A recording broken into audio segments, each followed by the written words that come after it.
Good morning, ladies and gentlemen. Welcome to a special policy briefing from the Seymour Centre for Middle East Policy at the Brookings Institution. Before we start, I'd appreciate if you could turn your cell phones off. Great idea.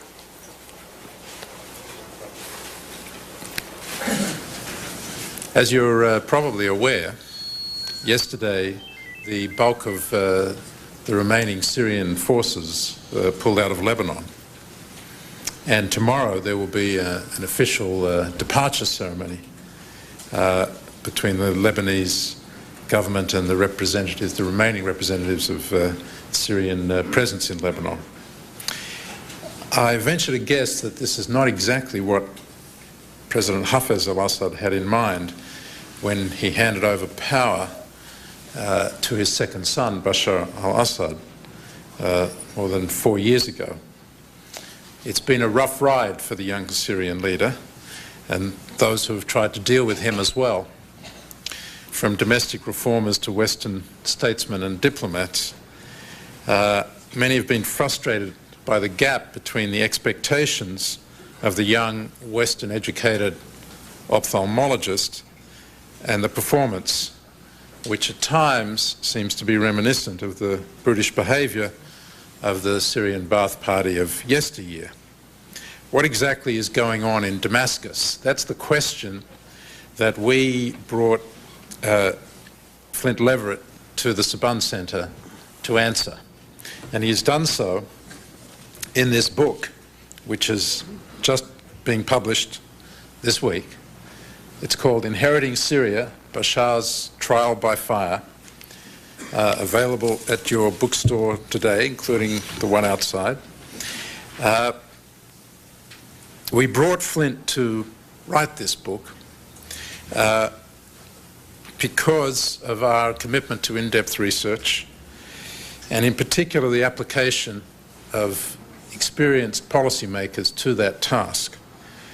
Flint himself has had decades of experience in the US government as an analyst and then a senior analyst at the Central Intelligence Agency, then as a policy planner in the State Department, finally as senior director for Near East Affairs in the National Security Council in the first Bush administration. He brings a wealth of knowledge and experience to the challenge of trying to decipher how Bashar al-Assad and the ruling Ba'ath Party is coping with the legacy of Hafez al-Assad.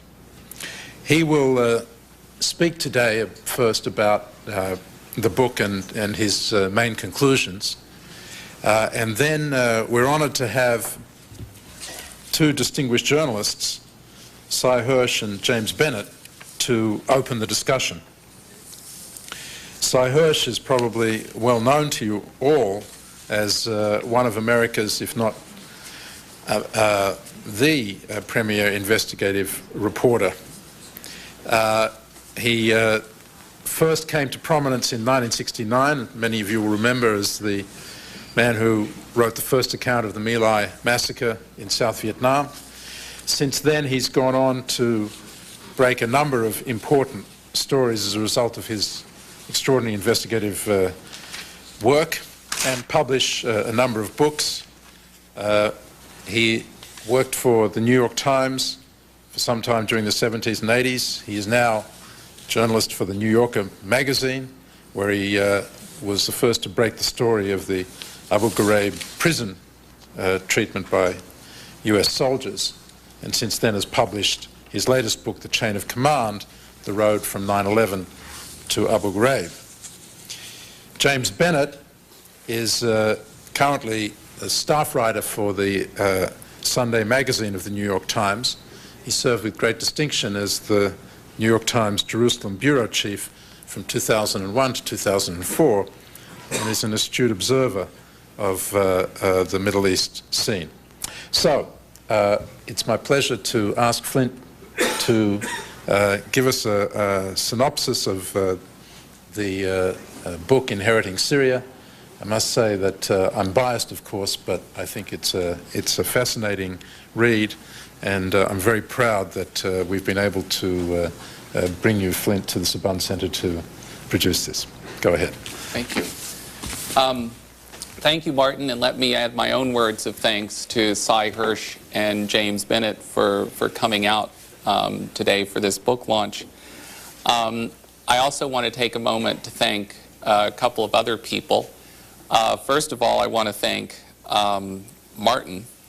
It was Martin, really, who gave me the idea of writing this book, and more than that, he gave me the material and institutional resources to get started on it at a time when I was making some very difficult personal decisions about leaving government service, and I will always be in Martin's debt for that.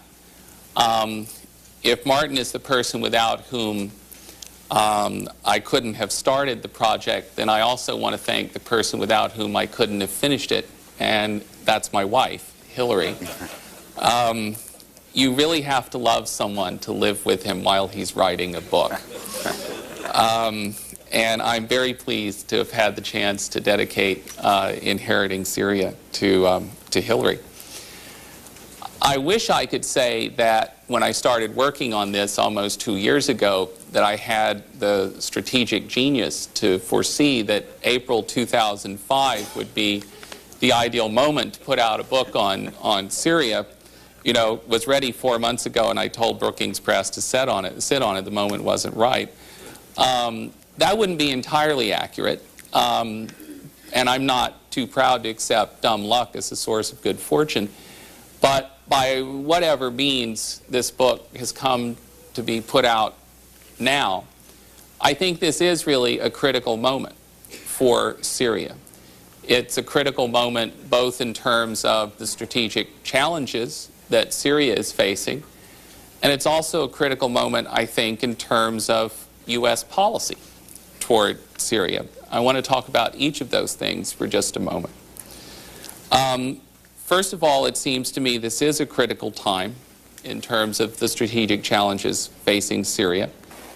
As I've given interviews and done speaking engagements, I'm oftentimes asked if Bashar al-Assad is in charge in Syria. And I usually answer yes.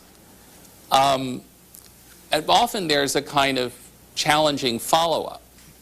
Well, is he in charge in the same way that his father was in charge?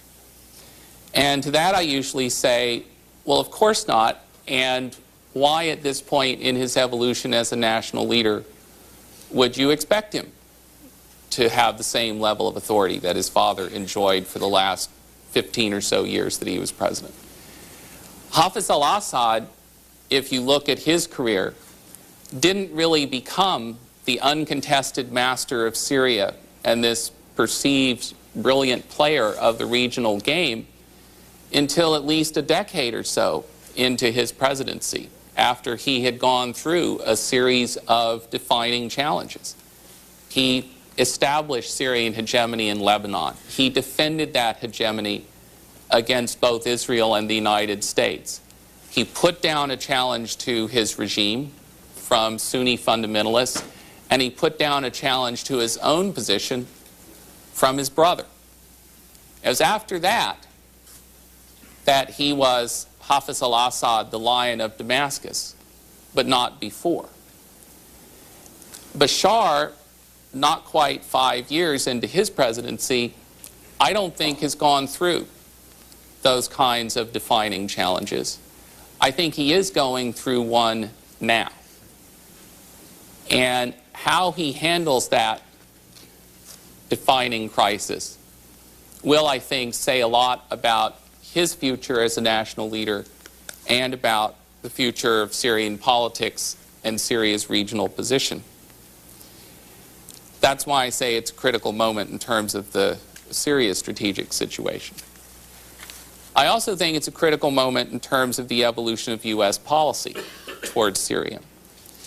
Since I left government 2 years ago, I've often criticized the Bush administration for not having a Syria policy during its first term in office.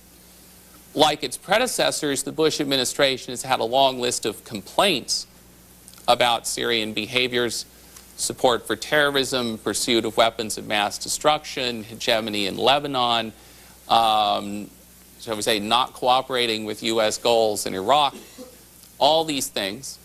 We've had a long list of complaints, but we've not had a policy, if by policy you mean an integrated set of public positions, diplomatic initiatives, other measures, all rooted in a strategy for changing Syrian behaviors that we think are problematic. Now, though, I think the administration may be inching toward a policy, but basically a policy of regime change in Syria. We certainly haven't adopted a declaratory policy of regime change, but I think more and more people in the administration are inclined in that direction. I think that the administration has accepted an assessment of Syrian politics that by forcing Syria out of Lebanon, this regime is not going to be able to recover from that blow and will start to unravel. It struck me a couple of weeks ago, I appeared on the NPR show Fresh Air, and I would really encourage you, the interview is up on the Saban Center website. Don't go and listen to me. Fast forward to the end of the interview, when after I've been talking for a while, they put on Liz Dibble from the State Department. Now, Liz is a very experienced officer, someone that I worked with when I was in government. She's done public diplomacy. She's served in Damascus. She certainly knows the talking points for U.S. policy towards Syria. And what really is striking is that after she's gone through this long list of complaints about Syrian behavior, Terry Gross asks her, well, are you out to change Syrian behavior, or are you out to change the Syrian regime? And there is several seconds of dead air. Okay? And Gross keeps coming back at the question 2 or 3 more times, and Liz won't give an answer. Now, 6 months ago, if you'd asked the State Department official if we were out to change Syrian behavior, out to change Syrian regime, you would have gotten an unhesitating answer that we were out to change Syrian behavior. Nowadays, at the State Department, they're not sure that we're just out to change Syrian behavior.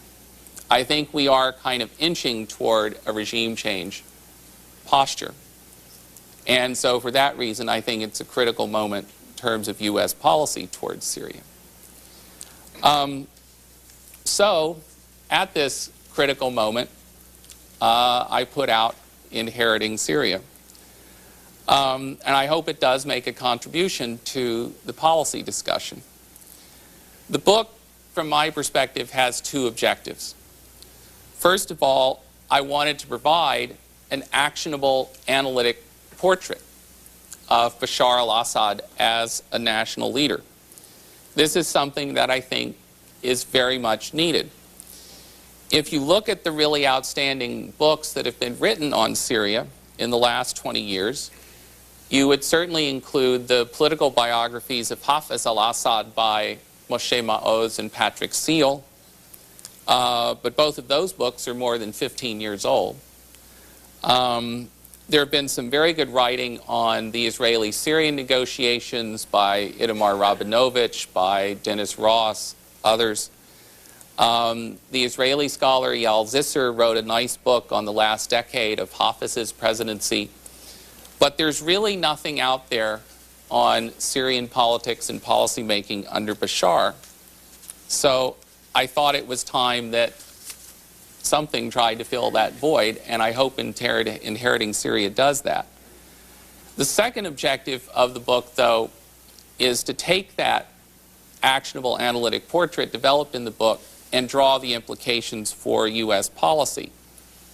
As you may have deduced, I don't think very much of the way that the Bush administration has gone about trying to deal with Syria and achieve U.S. policy objectives towards Syria. I think there is a smarter way of going about things. Okay. I said I think that there is a pressing need for a more solid analytic assessment of Syrian politics and policymaking under Bashar. One of the things that strikes me at this critical moment is that there really is a good deal of analytic uncertainty and even confusion about Syria, with a focus on Bashar's leadership. In the book, I identify what I think are the three dominant perspectives that tend to govern our discussion of Syria. One I describe as Bashar as closet reformer. You know, he is the Western-educated, internet-savvy, younger generation leader who recognizes Syria's many problems, wants to make things better, wants a better relationship with the United States and the West generally, but is constrained by a so-called old guard. A second perspective I identify as Bashar as loyal son. In this image, Bashar is really a force for continuity in the system, not for change. He is seen as a thoroughgoing product of the system his father created. And he is very much, from this perspective, part of the problem in Syria, not in any way part of the solution. And then the third perspective I identify is Bashar as neophyte, or even in some more pejorative formulations, Bashar as idiot, as in a Slate magazine article I found that the subtitle was "The Evil Moron Who's Running Syria." In this image, Bashar is presented as someone who is too inexperienced, ill-prepared, uninformed, etc., to carry out his responsibilities as a national leader. Okay. In reality, I think the picture of Bashar has to be a more nuanced and mixed picture. In my view, Bashar has genuine reformist impulses. He recognizes that Syria has a lot of problems economically, socially, politically, and he wants things to be different and better. But I would argue that his reformist impulses are attenuated. He doesn't have a full-fledged vision for transforming Syria. People talk about his Western education, but let's keep in mind what that experience really was. It was a little over a year in London in what we in the United States would describe as an ophthalmology residency program. Now, if any of you have had friends who went to medical school and then went through that kind of postgraduate medical education, you will know that first-year residents don't have lives. You know, they work and they get what sleep they can, and that is their life. Bashar himself told me when I asked him about his experience in London, he himself said, you know, I got to know very well the route between the hospital where I worked and the flat where I lived. He says, I still don't know London very well. Okay. Yes, he had some experience in the West in an essentially technocratic field, but let's not overstate this. It's not, he wasn't doing a PhD at LSE. Okay? So while he has reformist impulses, he doesn't have on his own, I would say, a really thorough, well-elaborated vision for transforming his country. He does indeed face constraints from the so-called old guard, but I think here too there's sometimes a caricature at work. When I was able to interview him for this book, this was certainly a topic I wanted to ask him about, but I thought I'm going to ease into this. I'm going to be here for a while before I raise the subject of the old guard. But literally within the first quarter hour that I was with him, he raised the subject. And I said, all right, Mr. President, you've raised a very interesting topic. What would you want people in the United States and in the West to understand about your relationship with this so-called old guard? And he said, well, he said a number of things, but the most interesting thing to me was he said, people need to understand that the old guard is not just 2 or 3 guys who occupy senior positions at the top of the system. The old guard is literally thousands of mediocre and fossilized, those are his words, mediocre and fossilized bureaucrats who are throughout the system and who have been entrenched in their positions over years and decades and have no interest in doing anything in a different way. The old guard is also a private sector that's a private sector really in name only and exists in a kind of unhealthy symbiosis with this entrenched bureaucracy. He said, now you look at that, that's the old guard, and that's a real obstacle to change here. Okay?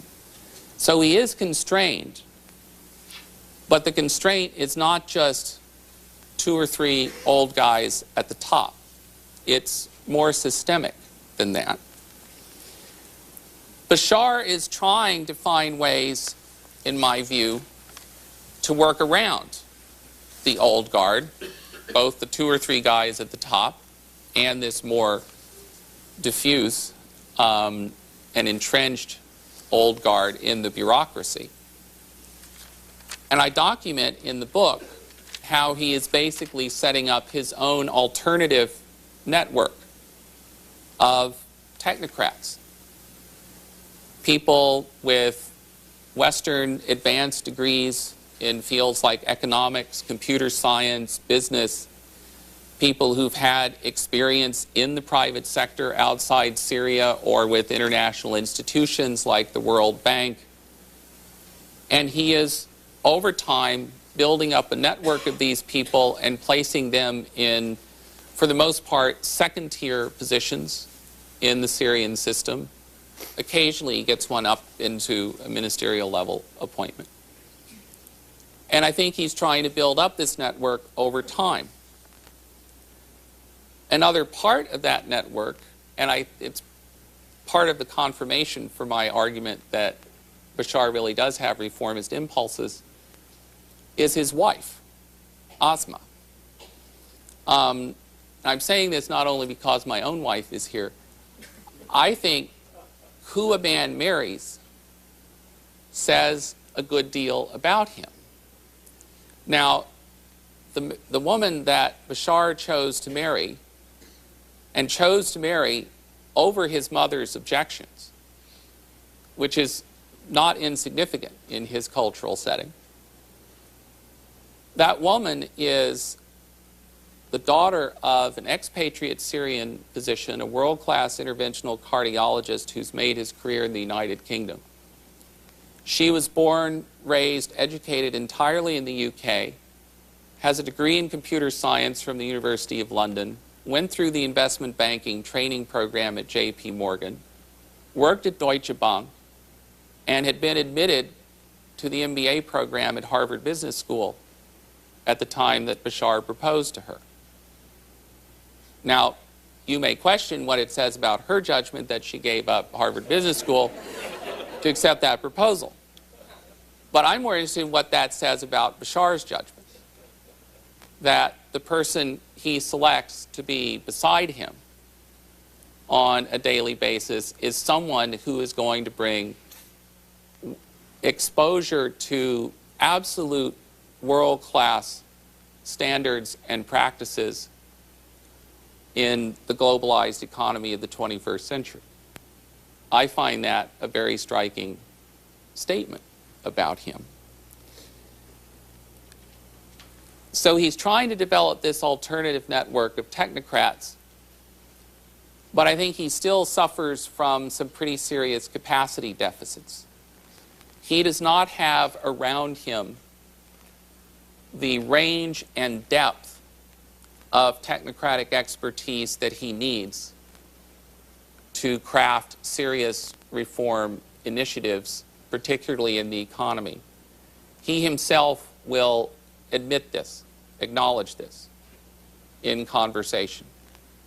That when he has tried to do various sorts of reforms, banking reform, introducing private banking, for example, the process goes unnecessarily slowly, and the impact of it is reduced because he doesn't have the kind of expertise he needs to do things in a systematic way. So inevitably what he does has this kind of ad hoc and inadequate or insufficient quality to it. So if I think about Bashar as a national leader, you know, the picture is, I think, needs to be more subtle than the perspectives that tend to dominate our discussion of Syria will allow for. Reformist impulses, but they're attenuated. Doesn't have a full vision, trying to develop an alternative network of advisors and experts around him, but he still doesn't have the technocratic capacity he needs to move things forward in the way that I think he would like. He is constrained by the old guard. I think, on the whole, he does not want to have a confrontation with the old guard. He would basically prefer to work around them. And I think he also assumes that biology is on his side. He will turn 40 this year. You know, I think if Syrian politics played out in his natural course, you know, he's not term limited. I don't think he has to worry about losing an election anytime soon. I think the way he sees reform unfolding is over a very long period of time, a decade or more. Okay. But the real question is, given the strategic challenges that he's facing, does he really have that kind of time? And that brings us back to the notion of this being a very critical moment. I think that the administration is embarked on a course where the risk of unintended consequences is very high. The risk of unintended consequences is certainly high in terms of what could happen in Lebanon, but I will let others talk about that today, and we can return to it in questions if you like. But I think it's also unintended in terms of what could happen in Syria. I said the administration is inching toward a regime change posture. I don't think we're gearing up to invade Syria. Don't take me, the wrong way. At this point, I don't think we're gearing up for that. But I think the administration believes it can achieve regime change on the cheap. As I said, the idea being if we push Syria out of Lebanon, the Assad regime can't recover from that blow. I actually don't think that's the case. I think this regime is more resilient than that. And I actually take seriously a scenario in which if 4 months, 5 months, 6 months down the road, it's clear that Bashar al-Assad can still set the outer limits for Lebanese policy on the issues that really matter to Syria. I think that Bashar could conceivably emerge as a stronger figure domestically and regionally. If, on the other hand, he is seen as someone who has squandered an important strategic resource for Syria, that could have consequences for him at home. Even if we were able to bring down the Assad regime on the cheap, it's not really clear to me what interests of the United States are being served by that. What would follow in a society that is as complicated as Syria's? And I would argue that Syrian society is at least as complicated as Lebanese society or as Iraqi society. What would follow the collapse of the Assad regime would be certainly chaotic, and what might emerge, or what would be likely to emerge from that chaos, would be, in my view, heavily Islamist in character. And I'm not really sure what American interests would be served in that scenario. I think there is a better way to achieve American policy objectives towards Syria, and that is through a strategy of what I describe as conditional engagement. It's not rocket science, it's carrots and sticks. In a previous era, we used to call it diplomacy.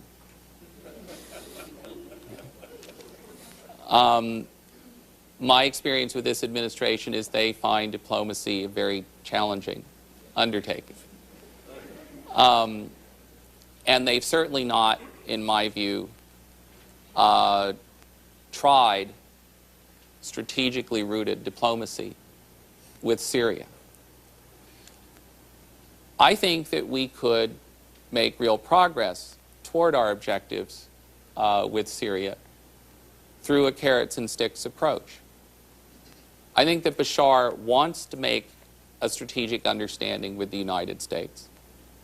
I think he realizes this is critical to his own interests in reforming Syria.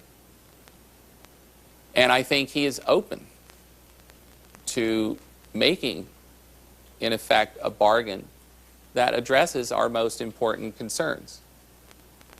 But he wants to know what is in it for him. He said to me very clearly on this point, Syria is a state, not a charity. If we are going to give something up, I need to know what we're going to get in return. And that is a conversation that he has been unable to have with this administration. We make demands of Syria, and I think by and large the demands are justified and warranted.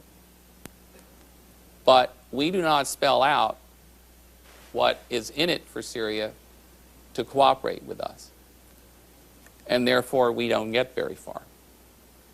I think if we were prepared to have a serious strategic conversation with Bashar and apply a carrots and sticks approach, we could do much better at achieving our policy objectives than on the course we're embarked on now. So I lay out that argument in the book, and if you haven't bought the book, you can pick it up today at the Brookings bookstore. I encourage everyone to read it, and thanks to everyone for coming.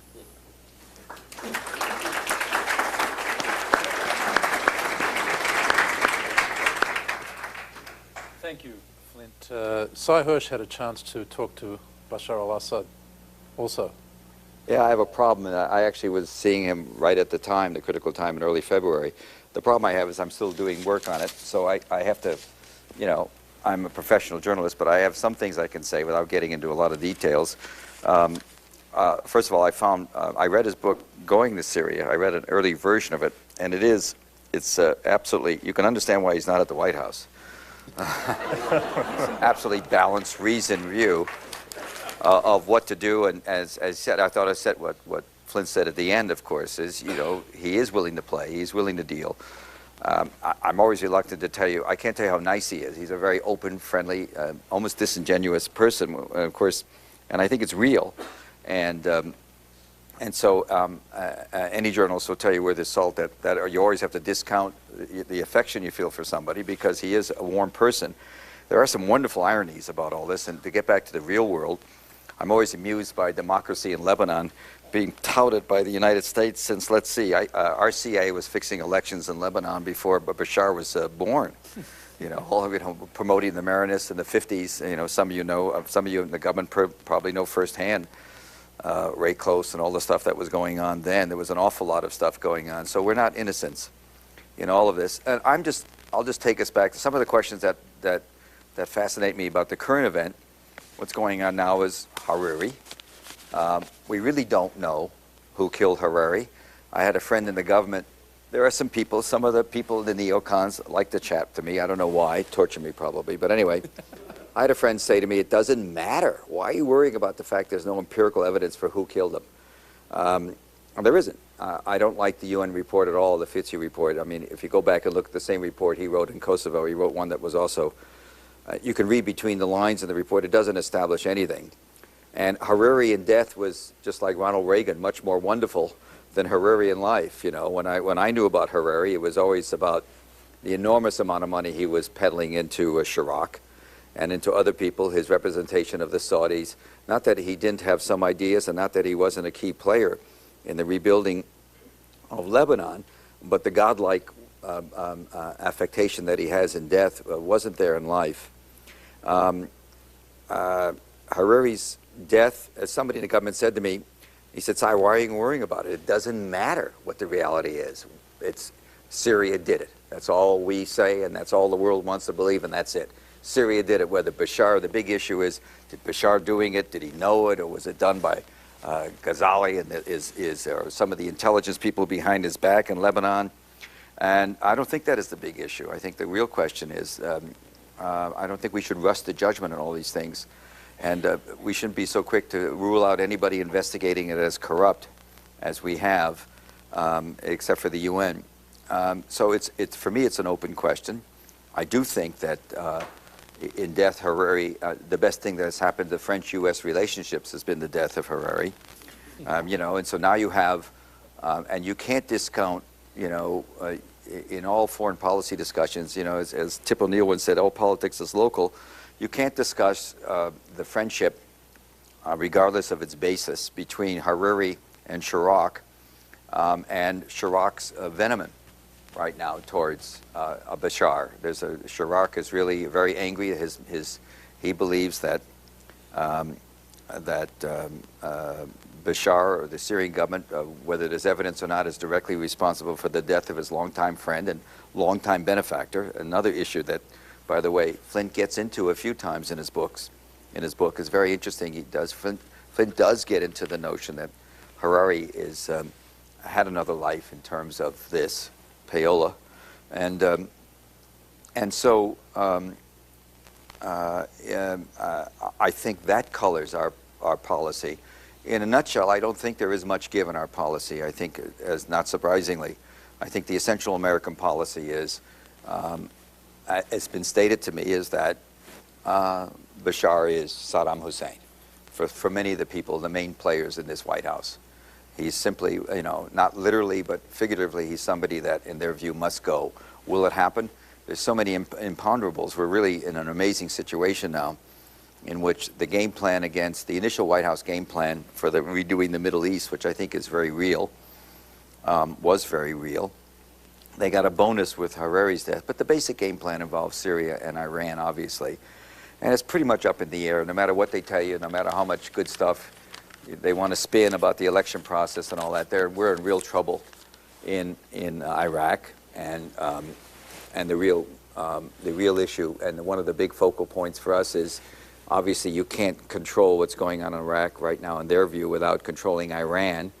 And so do we go frontally to Iran? What do we do? I think Syria inevitably is in second place or a back burner position in the hegemonial instincts of this government. I think they have to figure out what to do with Iran. As long as with Iran there's no real safety in Iraq.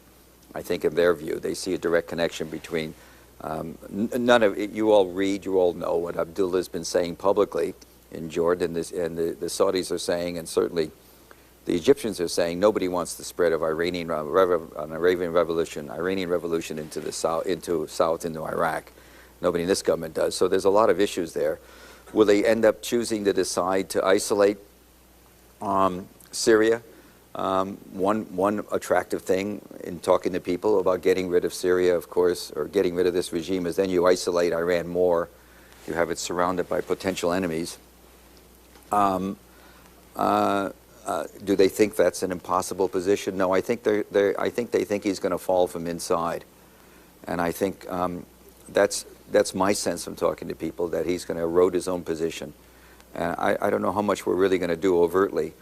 The tragedy of all of this in terms of as Flint gets into, in terms of what we could achieve that would be useful in the Middle East, and we could achieve an awful lot with carrot and sticks. I even think in terms of Hamas and jihad and support. He's an Orientalist in a way. If we don't go facially or frontally with him, we could have accomplished much more. And he's made a lot of steps in the right direction, but he doesn't get rewarded. And don't forget, this whole process began with 9/11. And Syria was a very, very valuable, people in the CIA will tell you, an extremely valuable ally in the first 6 months of the first year of our war against terrorism, because of their long-standing, this was a country that, like Iraq, didn't have much use for jihadism, the Muslim Brotherhood, and the files they turned over, I think my understanding were in, if not the hundreds, thousands of files, and an enormous help in the beginning to us as we began sort of belatedly to figure out what's going on in that world, in the world of terrorism. And so we've butchered that relationship, even though Bashar has been, I could just tell you, turned the other cheek at enormous stupidities by our CIA in dealing with their intelligence. I mean enormous, confounding sort of stupidities. He's maintained, still would be willing to maintain a relationship. He doesn't get anything for it. And he did provide, I can tell you again, specific information that saved American lives in the first year of the war on terrorism in other places in the world, including in the West. He had information that was incredibly valuable to us and was dealt with in such a way. I think there was a split between the intelligence agencies and this administration. But the overwhelming picture is very bleak, because we've got a government run by people that do not want to look at the world that Flint Leverett describes, the world of nuance, as he said, and balance, and carrot and stick, and long-term. There's a short-term goal here that I think defies logic, defies sensibility, and is American policy. Thank you, Sy. One of the interesting things, and perhaps we can get into it in the discussion, is that on the one hand, Bashar has, as you pointed out, helped out in the war on Al-Qaeda, but on the other hand, he has enabled the insurgency in Iraq to have support, and in some cases direction, from Syria. Hold on, there's a lot of controversy about the extent to which of that exists. There is. I mean, in the reporting I've done recently, I've had an awful lot of people who once had high officials of position in the government have recently left, telling me on the record, and I haven't written it yet, that in fact he's been a restraining force very often. Yes, there are many former Baathists living in Syria. There's no question. But I'll tell you right now, they're all over the world. They're all over the Middle East. There's certainly as many in Jordan, UAE. Everybody's getting the hell out of there. Anybody with any money. So, not that you're wrong. But the general notion that he has been an invaluable ally of the insurgency, I don't think is so. I think there's a lot of restraints on it. I don't know what you think. What do you think, Jim? Staying out of that one. I'm not remotely qualified to talk to you about Syria, certainly not as qualified as these gentlemen, so I've kind of assigned myself the role of starting off the questioning. I have read Flint's book, and I congratulate him on it, both on the book itself and on his timing, because just at the moment, a lot of us have a lot of questions about Syria. He has fortuitously driven up with many answers and a sense for the complexity and nuance of Syrian politics, how the world looks from Damascus, and our own relationship to Syria that's largely missing, I think, right now from the discussion in this country. I have done a fair amount of thinking about Syria's role in the region, particularly from the perspective of the Israeli-Palestinian conflict, and it's sort of from that base that I'll try to ask a few questions and get the conversation going. Flynn, in your remarks just now, you referred to the test of President Assad's success or failure in managing the withdrawal from Lebanon being his capacity to set the outer limits of Lebanese policy. Can you talk a little bit more, in a little more detail, about what that means? What's his big fear or worry about this withdrawal, and what tools does he have available to him to prevent that fear from being realized? Okay. Well, I think if you look historically, the biggest challenge that Bashar's father faced to Syrian interests in Lebanon came in 1982, when, in the aftermath of the Israeli invasion of Lebanon, Israel, the United States, several of our European allies supported the installation of a Lebanese government that was prepared to sign a separate peace treaty with Israel. In fact, signed such a treaty. It was in the aftermath of that treaty signing that Hezbollah really emerged as a very important and potent paramilitary force in Lebanon, carrying out terrorist attacks against the U.S. Embassy in Beirut, against the Marine barracks. The French ambassador in Lebanon was killed. And as a result of those attacks, the United States withdrew its forces from Lebanon. The Israelis retreated into what became the security zone in southern Lebanon. And the Israeli-Lebanese peace treaty was abrogated in 1984.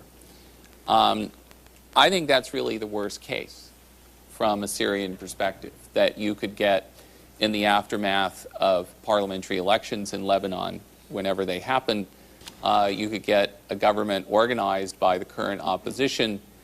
And there are opposition figures in Lebanon. I don't know that this is a dominant thread of opposition argument, but there are those in Lebanon who will say things like, well, Lebanon doesn't really have a dispute with Israel.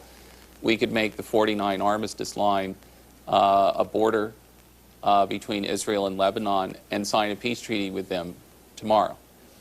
I think the first and foremost thing that Bashar wants to keep from happening is just that scenario, to make sure that Lebanon does not sign a separate peace with Israel. I think he will have levers of influence that he can use to keep that from happening. I think Hezbollah will be an important lever of influence. There will still be other pro-Syrian players and factions in Lebanese politics. So I think that is really the first and foremost interest that he is out to protect. I think there is a range of economic interests that he will want to try to preserve, and I think to some degree market forces are going to help him do that. A lot of the recent reporting and analysis, it sounds as if the Syrian-Lebanese economic relationship is a one-way relationship that operates entirely to Syria's benefit. I think the reality is more complicated than that. There are a lot of ways in which important people in Lebanon have benefited from that relationship, and I don't mean entirely through corruption or illicit kinds of ties. Syria is Lebanon's most important export market. If it wants to be able to, Lebanon wants to be able to send its exports out to the wider Arab world, its only overland routes are through Syria. So I think there are going to be ways that Bashar can, as I said, set outer limits on the most important aspects of Lebanese policy and keep the more important aspects of the economic relationship going. Do you think, I'd love to hear both you guys on this question, that the administration, you spoke about the administration envisioning some process of unraveling here, but I'm very unclear on what the precise mechanism would be. Do you think that they actually think in terms of pushing a new Lebanese government towards signing some sort of peace agreement with Israel or sealing the border economically, that is, with Syria, as ways to start pushing the regime over? How would they actually go about accomplishing this kind of unraveling? Well, the causal logic is also unclear to me, which is one reason I don't think this is a particularly smart way to plan policy on our part. I think you could argue there are a couple of dynamics in play that people in the administration who would like to see the Assad regime unravel, that they may be counting on. One is an argument that if Syria loses its position in Lebanon, if, for example, all the hundreds of thousands of Syrian workers who've been employed in Lebanon have to come back, that this is going to put such pressure on an already strained Syrian economy. It will increase popular discontent, and you can get a popular uprising. I think that may be one causal mechanism that they are looking at. I think another causal mechanism they may be looking at is the idea that if Bashar is seen by those around him in the power structure as having squandered Syria's position in Lebanon, that people will start to wonder if Bashar is really their best bet. It could start different factions in the power structure sort of competing with one another, and over time the regime isn't able to maintain its cohesion. I don't think either of those scenarios is particularly likely. I'm just interested in a couple of things. I've always, all the anecdotal evidence I have from people who travel to Damascus and my own personal perceptions, which are useless when it comes to this, is that he's popular. Bashar is popular. He's seen by many people in Syria. In Syria, in the streets, in the people. You just don't see that much evidence of any significant. He's not very popular among the old guard. Some of the old wealthy, Mercedes and BMW crowd, they see him as not very strong. At least some of those I know and have known. Some of them talk about him as somebody whose time is short. But in the street, I don't know how much it means. I also think there's a lot of basis for believing that he seriously wanted to talk to Israel very much on the Golan Heights, wanted to renew those talks. And he has said the same thing I've been told in Washington. Before I talked to him, I had been told in Washington that the White House was very, very active in telling Sharon, which is hard to do anyway, but telling him not to participate in these talks. I don't know if you heard that. Yeah. So the pressure was against participating in the talks, whether Israel wanted to or not, came from Washington. Washington's view was, this is at the time of the Iraqi incursion or war, don't do it right now. Is that correct? Yeah, that's my understanding. That's his understanding too. Yeah, he said that too. It's very interesting on that point. I think that Bashar's position on resuming peace negotiations has evolved over the time that he's been president, and I try to chart that evolution in the book. But I think you're right. Basically, from roughly the time of the Iraq War, shortly thereafter, Bashar has been saying pretty steadily, pretty consistently that he wants to resume peace negotiations with Israel. And this has started a very lively debate in the Israeli national security establishment. Very serious, credible people like the head of Israeli military intelligence, their country's chief intelligence officer, the former IDF chief of staff, have all argued that this is serious, that Bashar really is prepared to do a deal with Israel. I think it's a deal under the right conditions from Bashar's perspective, but still he's ready to do a deal, and that Israel should pursue this. It would be in Israel's interest to conclude a peace with Syria. On the other hand, there are those in the professional national security establishment in Israel who are not so sure that Bashar really wants to do a deal. Generally, these are the people who also argued during the 90s that Hafez al-Assad never really wanted to do a deal, that the Syria track was all, from a Syrian perspective, some kind of charade. I believe that Hafez wanted to do a deal in the 90s. I believe that Bashar would, with the right conditions, do a deal now. But it's kind of moot because I think Sharon, looking at what he has on his plate, he doesn't want to have to deal with the domestic politics of negotiating a peace with Syria at the time that he's dealing with a lot of domestic problems in connection with implementing his Gaza disengagement plan. And I think you're right, to the extent that there were people, serious people in the Israeli government who were arguing in favor of resuming peace talks with Syria. The administration has been telling him, don't do this now, and this is one favor that Sharon is willing to do for Bush. But let me just say, the question Martin's going to ask, I bet, what about Hezbollah? What about support for Hezbollah? What about support for Hamas? What about support for Islamic jihadism? Was there much play? Was there a chance to really get Bashar to do something on those issues? He would say, and he has said to me, why do you ask me to do things in public I can't do? You know what I'm saying? This Yes. the Orientalism. Yes. Why are both sides talking again? You know, in a funny way they are. In other words, we want him to do something he can't do, and he wants something from us we can't do in a way. You know that at least this administration can't. But was there? Do you think there was a chance that we could have? And this is before the Gaza Strip. These talks began. The talk about Israel was almost 2 years ago, before the Gaza negotiations got serious. There was a time then, Elliot Abrams being the point man, and so I understand, in telling the Israelis not to go ahead. And I don't know if that's your understanding, Martin. But in any case, let's just say there was no enthusiasm in the White House for taking this challenge up. But could they have gotten a deal from him? Could they have gotten something, a cutback in support? You know, the big issue is going to be obviously Hezbollah in the next year. Yeah, look, I think we all know, if there's going to be a peace deal between Israel and Syria, what the deal looks like. Bashar is going to have to get something that he can plausibly portray as full Israeli withdrawal from the Golan.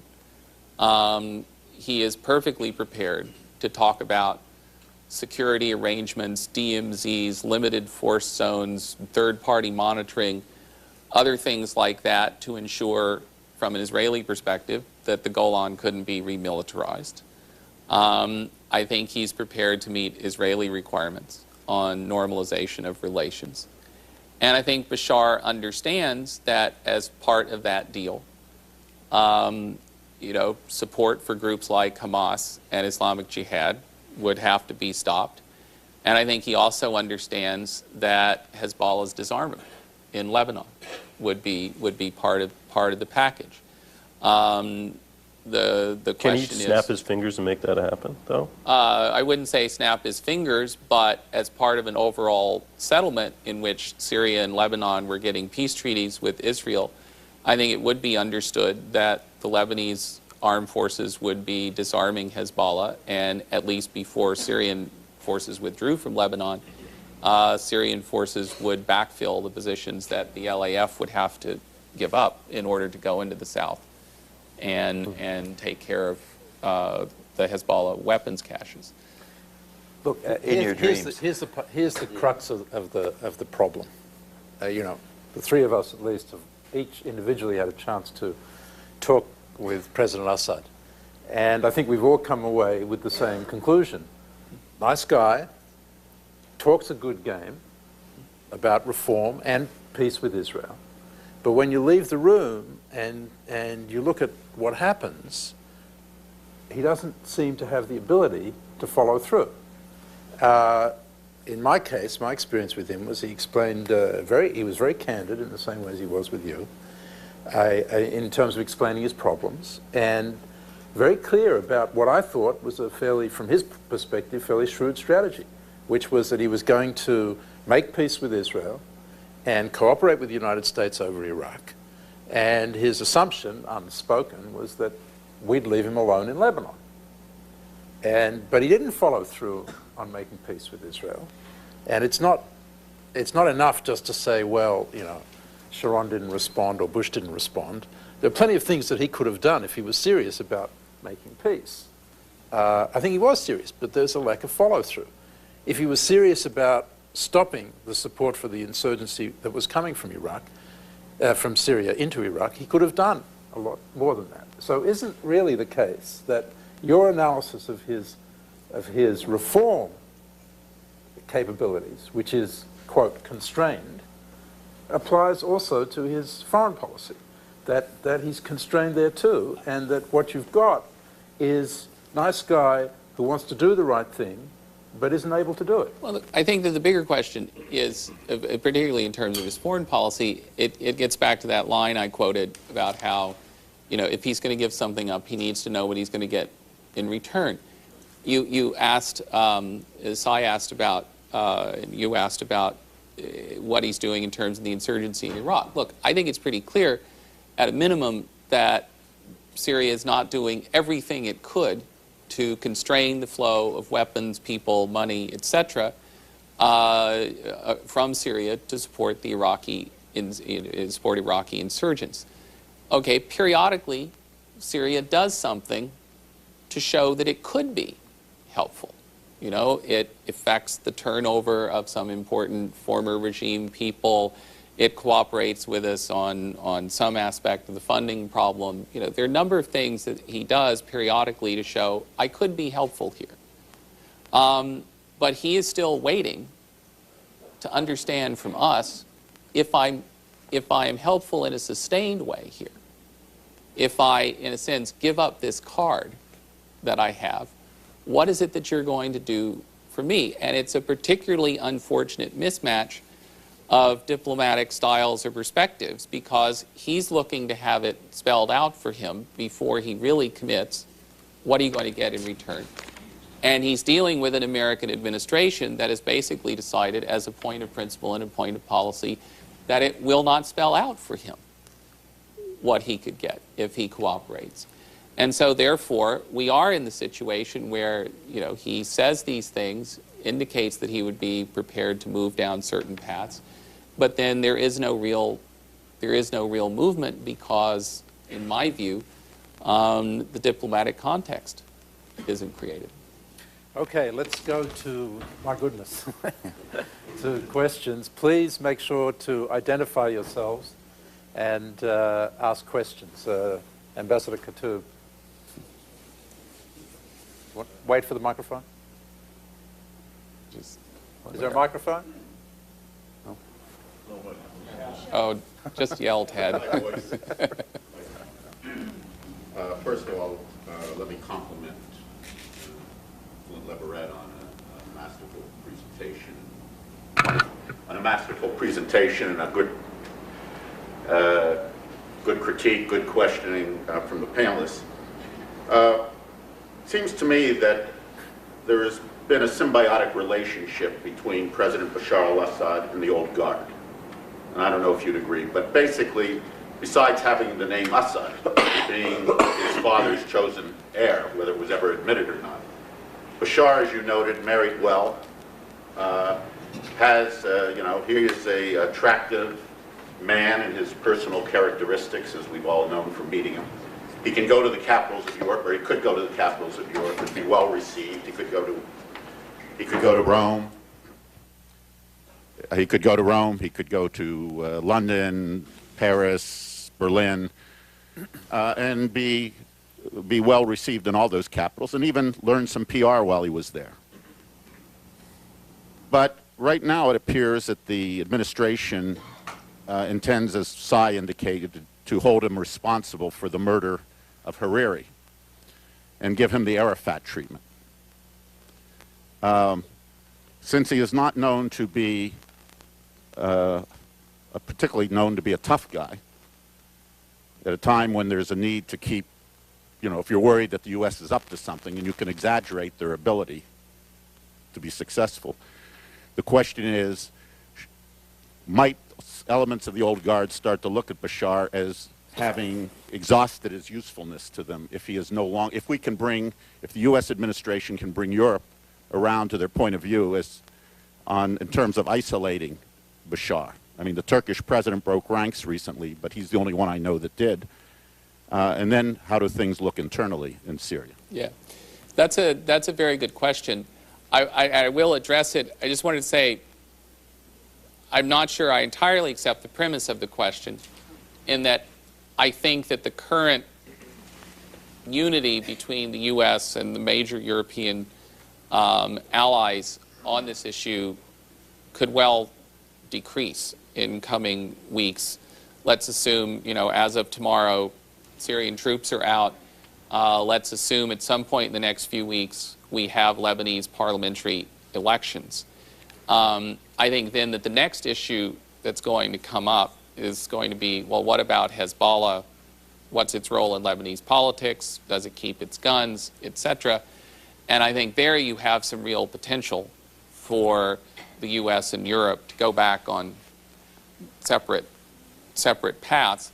So I'm not so sure that the current unity is going to last for very long. But that aside, let me take the premise of your question. Yeah, if Bashar is seen as not really able to deliver in terms of cultivating a better position for Syria in Europe at least, if not in the United States, could he be seen as less useful from the standpoint of the old guard? It's possible, but then they're still left with the question, assuming that they begin to question Bashar's value to them, they have to have an alternative. And my own sense is they don't really have a ready alternative to propose to put into Bashar's place.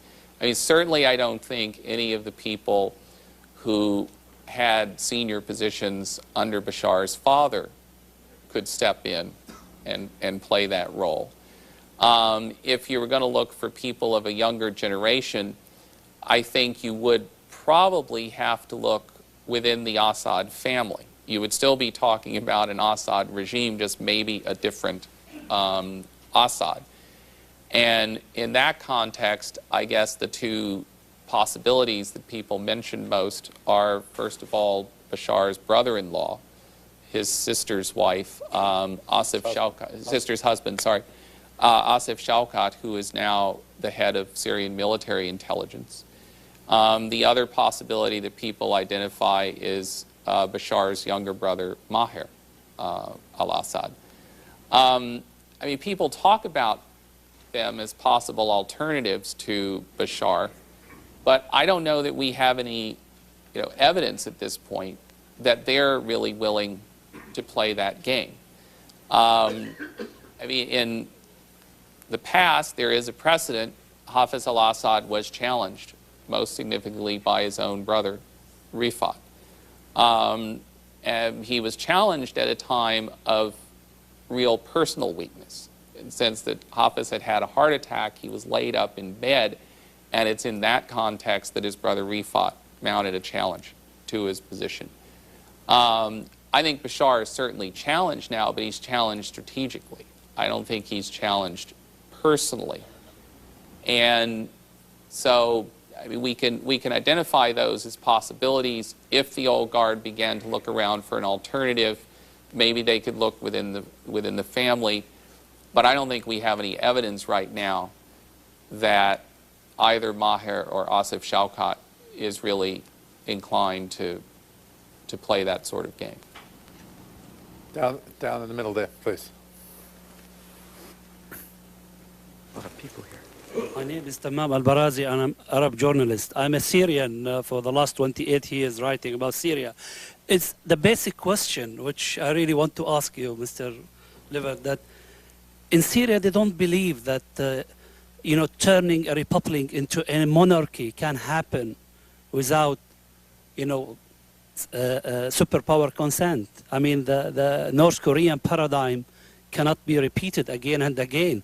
And there are now Libya, Yemen, and you can count many Arab countries waiting for this paradigm. If you are preaching now that engagement, conditional engagement with what an Arab academist called Jamlakiya, a republic monarchy, slash, if that's, giving like green lights to other dictators and authoritarian regime that they can really, turn republic into monarchy and have the blessing of the United States and have the conditional engagement with them. Okay. When I argue in favor of a strategy of conditional engagement, I try to make clear in the policy chapter that I think that this is also the best way for trying to promote liberalization and greater openness in Syria. Because for me, conditional engagement would have a couple of dimensions. It would involve this kind of carrots and sticks strategic bargaining with the regime, but it would also entail more direct engagement with Syrian civil society than we've done so far. And I think that it's one of the ways in which, if you engage Bashar in this way, you can actually empower him to pursue internal reform at a somewhat faster pace than he would in the absence of that engagement. I don't think it's, making a deal with a dictator and allowing him to stay a dictator. I think it's basically a process of engagement in which U.S. strategic concerns are met or addressed, but in which you also create dynamics in which are more favorable to reform and to liberalization inside Syria. I don't think it's an either-or proposition. We heard from a Syrian journalist. We hear from a Lebanese journalist now, George. I'm Palestinian, actually. Palestine. But I accept You to be still want to Lebanese. ask a question? Yes. The question is, I'm curious whether you can provide us with a scenario of what happened on the Syrian decision to pull out from Lebanon. Who took the decision? The president, the old guard, were they in together on this? But really, my real question is, who in the administration is pushing the administration on this very short-sighted policy vis-a-vis Syria? Okay. Is it the neoconservatives, as this lovely term everybody uses? Let me take the second question first, administration dynamics. I think there's both a push from within and a push from outside. The push from within is coming from, if you want to refer to them generically as neoconservatives, okay, I don't resist that language. I think you're talking about civilians in the office of the Secretary of Defense, people around Vice President Cheney, who really have believed, almost since the beginning of the administration, that this was a particular vulnerability of Syria's, that Syria's hegemony in Lebanon was so important to the Assad regime that if you could find a way to push on it, this would give you important leverage over the Syrian regime. I know for a fact, I know from personal experience, that Secretary Rumsfeld believes this very much. Basically believes it from the time that he was President Reagan's Middle East envoy, presiding over the collapse of the first-term Reagan administration's policy in Lebanon and the withdrawal of U.S. forces from Lebanon. Exactly why that's the lesson he learned from that experience was never clear to me, but it is very much the lesson he took from his time as Reagan's Middle East envoy. So I think you've had a core of people in the administration who really from the beginning have seen pushing on Lebanon as a way of pushing on Syria. They've been making this argument for a long time, but they, through what I assume is coincidence, what I think is coincidence, basically were able to match up with the external source of pressure. And this is kind of ironic, particularly when you look at the cast of people in the administration, within the administration who are making this argument. Their biggest support from outside the administration has come from President Chirac of France. President Chirac had a very long and close personal friendship and association with Prime Minister Hariri. A lot of people in France who will tell you that Hariri was a significant financial supporter for Chirac's political career.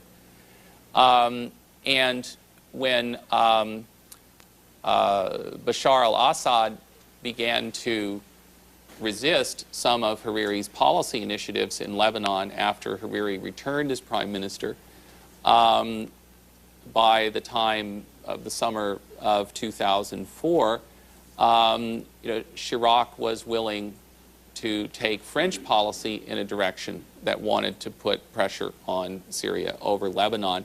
And it's really that intersection of neocons in the administration and French policy that gives you UN Security Council Resolution 1559 in the summer of 2004. Now, I actually thought 1559 was a good idea because it did give us some real leverage over Syria on something that the Syrian leadership took as important. My complaint about the way we've used 1559, particularly since Prime Minister Hariri was assassinated, is that we have used it not as a source of leverage to change Syrian behavior on things that really matter to U.S. interests, like the insurgency in Iraq, like support for anti-Israeli Palestinian terrorist groups. We have used it basically as a way of driving Syrian forces out of Lebanon, and that has become the be-all and end-all of our Syria policy at this point, and I think that's a strategically shallow approach. Okay. Here, please. Oh, to withdraw, sorry. Every indication I have is that President Assad took the decision to do that. Let me just say one thing. The same week that Lahoun was extended, Ben Ali in Tunisia, despite being warned by Secretary Powell, declared himself president for life in Tunisia. We didn't seem to be bothered by that. Please identify yourself. Jeff Steinberg with EIR Magazine. The second event that I guess is also a big plus for the timing of your book release is the controversy over the appointment of John Bolton to the UN position. And one of the things that I recall was a controversy about a year and a half ago between the CIA and Bolton over a speech and an intelligence assessment. Are we in another spin cycle on Syria, similar to Iraq vis-a-vis intelligence assessments and how they may be used? We may be. I hope that people learn some lessons from the debacle of pre-war intelligence on Iraq, but assuming learning curves is always a little bit dangerous. I mean, look, to my mind, on Syrian WMD, and I lay this out in the book, I feel very confident, even in a post-Iraq environment. I feel very confident about saying the things that I've said, which are consistent with U.S. government representations, about Syria's chemical weapons capabilities and its Scud missile force. I think we have absolutely solid information for making the kinds of statements we make on weaponized CW agent and Scud missiles. I do not believe the case is there on nuclear, and I don't think there's any evidence there of significance indicating offensive BW capability. I mean, BW is such an inherently murky area because of the dual-use nature of pharmaceutical and biotechnology. Lots of people could have offensive BW capabilities, and we wouldn't be able to say with great reliability that they had it. I guess it's theoretically possible that Syrians have it, but I don't know that we really have the evidence to indicate that they have it. The nuclear stuff, people occasionally will try to say that Syria's, somehow pursuing covertly a nuclear weapons program. After the disclosure of the AQ-Khan network, there's been a lot of speculation that Syria was somehow a customer of that network. I haven't seen any real evidence of that, and I will just note that as recently as late last year, Mohammed al-Baradei was saying that there is no, Syria cooperates with the IAEA inspection process, and that there is no evidence of any kind of illicit or covert Syrian nuclear activity. Malakram, please. No, sorry, up the back.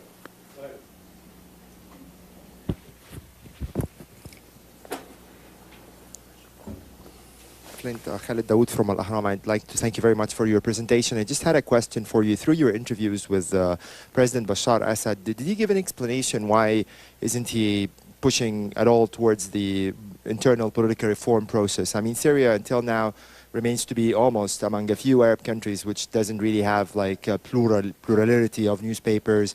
I mean, does he even consider like a limited experience like Egypt in the late 70s, with a few political parties and a few free press? Thank you. Look, I said that President Assad has a kind of gradualist approach to reform. He views this as a process that plays out over many years, I think probably longer than a decade. He also in a way views it as going on in phases, or at least on different levels. I think in his view, economic reform definitely gets primacy, that you need to work on the economy first Some people have described this as a Chinese model of economic reform. I mean, whether you want to call it the Chinese model or not, I think it's something that he very much believes in, that economic reform gets primacy.